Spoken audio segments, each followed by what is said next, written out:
Good evening, everyone. Let's start our science class today. So, today our topic is matter.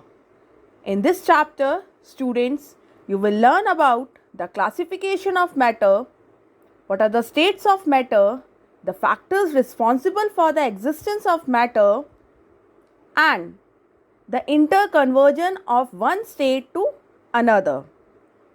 And even though you will also learn how to classify the matter into different states. Let's start our chapter matter.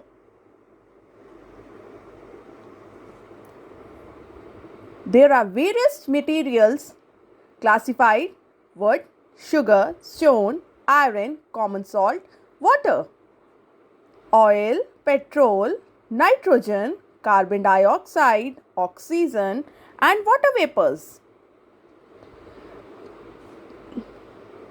They are the two properties which are common in all the states of matter.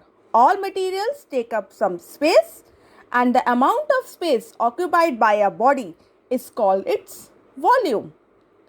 All material bodies have some mass. Mass, it means it has some weight in it. What is matter? Anything that occupies space. Or you can say it is anything that can be perceived by your senses, that are called matter. Now moving ahead. So all materials that take up some space, it's called matter. States of matter. Before moving to the states of matter, as you all know that matter exists in three different states. One X factor is over there, students. Yes, it is true. The matter exists in three states of matter. But one more fourth state of matter is there where it exists, that is plasma. Remember this thing. It can come anytime in any of your class as an objective also. Does the matter exist in four states of matter? So your answer will be yes, the matter exists in four states of matter. The fourth one is plasma. The fourth one is your neutrons. They are made up by electrons and neutrons, and it is presence. It is visible in our universe somewhere. That plasma. So now we are moving. Matter exists in three states of matter, different state. The first one solid, liquid, and gas.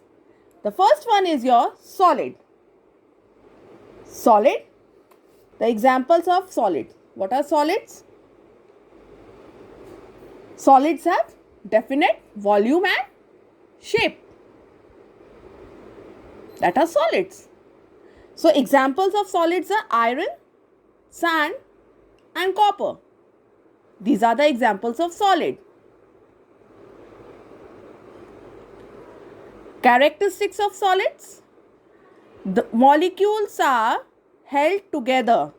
They are held together. They are not having a space for the movement. That's why this is a reason behind they are having the definite shape and volume. This is the only reason why they are having a definite shape, and they are orderly in order. The molecules are in proper order. The first one is your solids have definite shape and volume. Now you will come to know how. It will show you. Take solid, do not diffuse into another liquid, means you cannot mix it. Diffuse means you cannot mix it. And they are not easily comparable.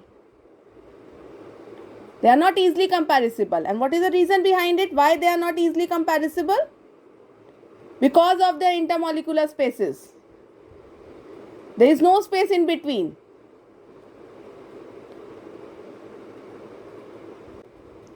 Now the next state of matter is your liquid. Now what are the characteristics of liquid and how the molecules are there in the liquid? In the liquid, the molecules are loosely packed.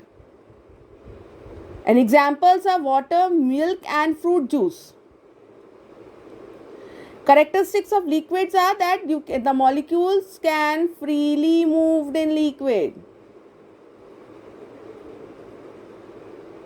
So they do not have, this is a reason, there is a space in between the molecules. That is why this is the reason behind it. They do not have the definite shape, but they have the definite volume.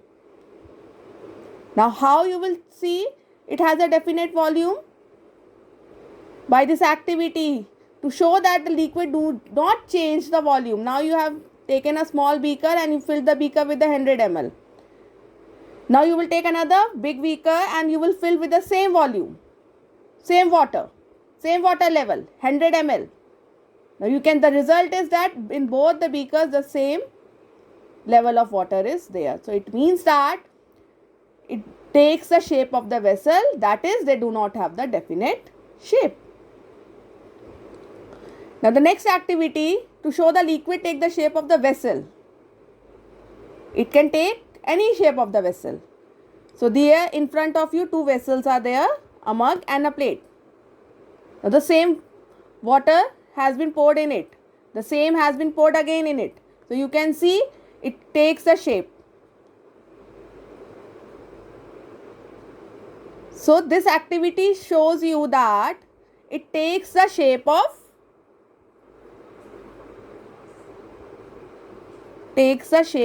any vessel. So for today, this much only, and tomorrow we will continue with the third state of matter and two more characteristics of liquid. Thank you, class.